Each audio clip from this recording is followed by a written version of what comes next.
Hi, everybody. Some things seem simple. They are simple, like making a cake from a cake mix.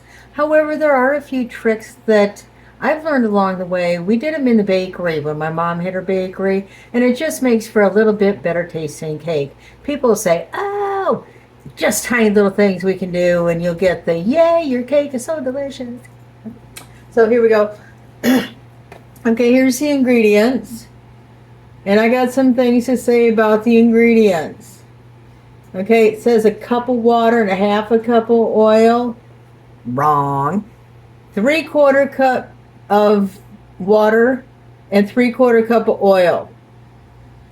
Now over here it says that you can use a half a cup of oil or of applesauce instead of the oil. Here's the deal with applesauce. Well, okay, here's the deal with baking, cooking. It's science.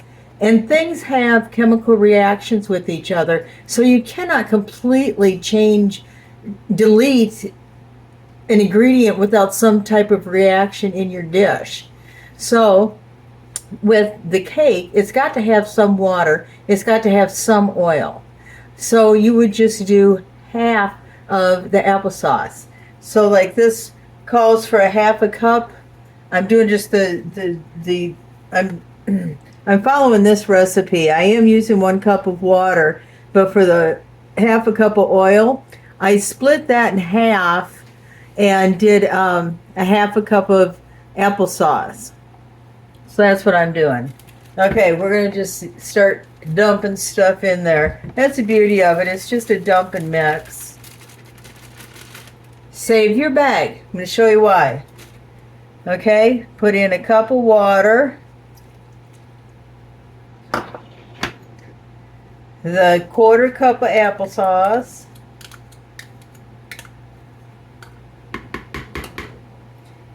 and the 1/4 cup of oil.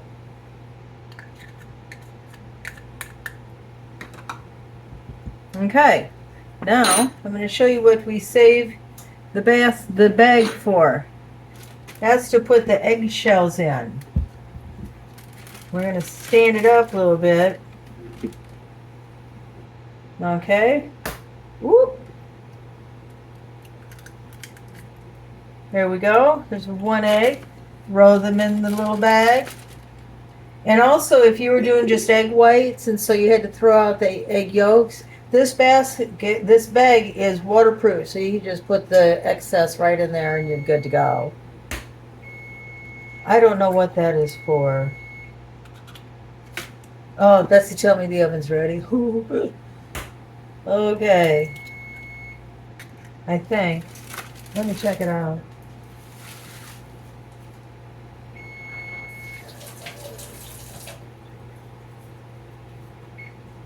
Hold on a second. I don't know what that timer was for.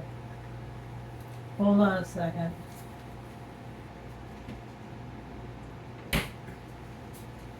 I don't know. Okay, we're making a video, so who cares what the timer's for, right? Okay, so it's just to dump stuff in there. Use a deep enough bowl that it will catch the splash. Okay, and it's going to kick up a little bit of dust, but you start on a lower speed to just mix it up. And then after a while, you turn up the speed to whip in a little bit of air. And you do that for about 2 minutes. So, but first, you just mix it all together on a lower speed, the lowest speed. That's my lowest speed.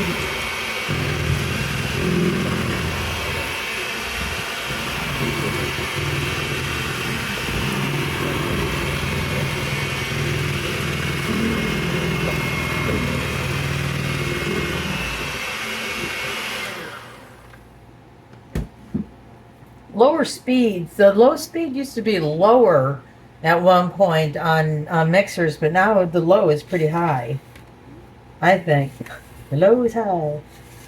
Okay, scrape the sides, scrape the bottom. Always scrape the bottom. And see, it's just a little bit of crumb left in there, so I just mix that in. There, that's mixed in good enough. Okay, so now I'm going to run it at a medium speed for 2 minutes. and whip some air into this.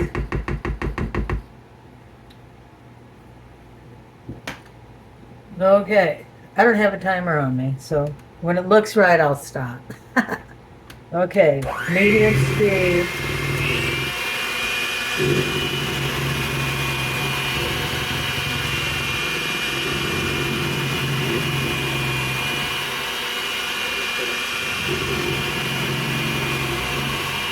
So yeah, this part's boring, but it's necessary. You want to whip air into it when you pour it into the pan. You don't want to have big bubbles in it, but you do want to have some air whipped into it.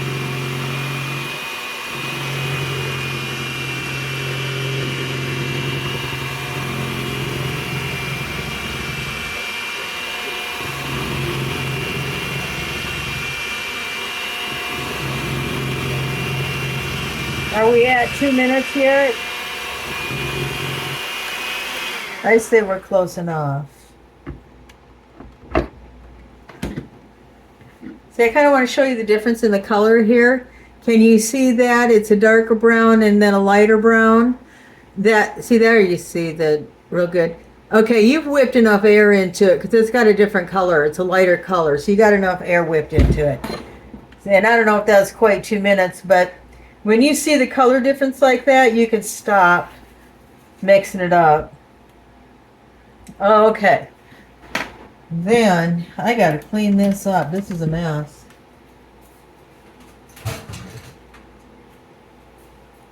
And I do not have my dishcloth ready. Me make a mess? No. Yeah. That's half the fun of cooking, because you know what? That's half the fun of a lot of projects. It's just getting dirty. So what? You wash off. It doesn't kill you. A little soap and water. Maybe a little turpentine if you've been painting. Okay, so here's my pan. I just sprayed it with pan spray. And then I wiped off the sides as best I could, because cake will climb the sides of your cake pan. So you don't want a bunch of stuff on the sides. The spray, the grease, the dusting, whatever you've done, you don't really want it on the sides, at least because it'll climb up the sides. And then you know your cake is done when you touch it in the center and it bounces back just lightly. And if it bounces back, it's done. If it leaves a dent, it's not done. But only cook it for a couple more minutes.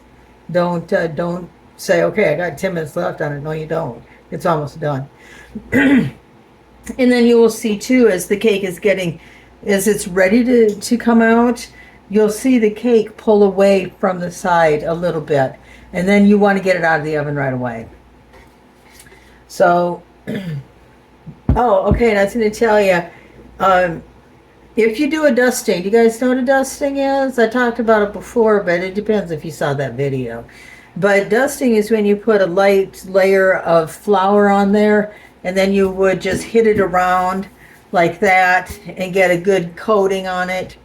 And then you just dump out whatever's left over. You can hit it a couple of times to get the excess flour out of it, and then your cake will come out easier. Now, I don't normally take a 9x13 pan and flip the cake out of it. I normally just make the cake right in the pan. And that's what I'm going to do with this one. So I don't recommend you do the dusting unless you're going to flip it out of the cake pan. Otherwise, it does leave a little bit of a flavor on, and so that's why you want to get it real thin. But it does leave a little bit of flavor on, and if you're just going to cut this up and serve it, or sit on the couch at the fork and just go for it, you don't need to do anything more than just spray it. That's all you got to do. Okay, so you just pour it in there, and this is kind of how you do the frosting too, is you just spread it around, and then you don't get little holes. And when you're doing the frosting, you don't tear the cake apart. I'm going to show you how to do frosting later on. You'll have to stay tuned because I'm baking this cake for a purpose. Okay, so we just scrape it out. There shouldn't be any surprises on the bottom because I scraped it and mixed it good. So there we go.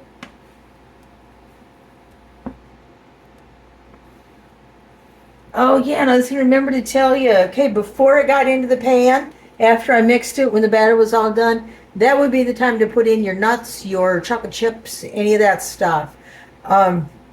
If you're doing a confetti cake, you can do a white cake mix and just buy the sprinkles. This is sugar. Just buy the sprinkles and put the sprinkles in there. That's all they put in a confetti cake. Okay, it's just sprinkles and white cake mix, and they sell it as a confetti cake mix. That's all there is to it. Just bake it, and it'll be fine. Okay, so with this, you just kind of spread it around a little bit. Got to get it as flat as you can. I mean, to the corners. Make sure you get to the corners. Okay. All right, so that's all there is to it. Stay tuned. I'm going to do another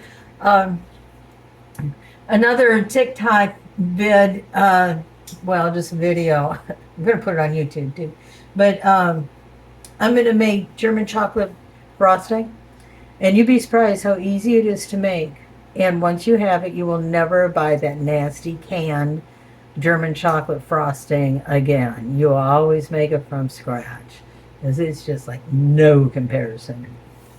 Okay, see y'all soon. Bye.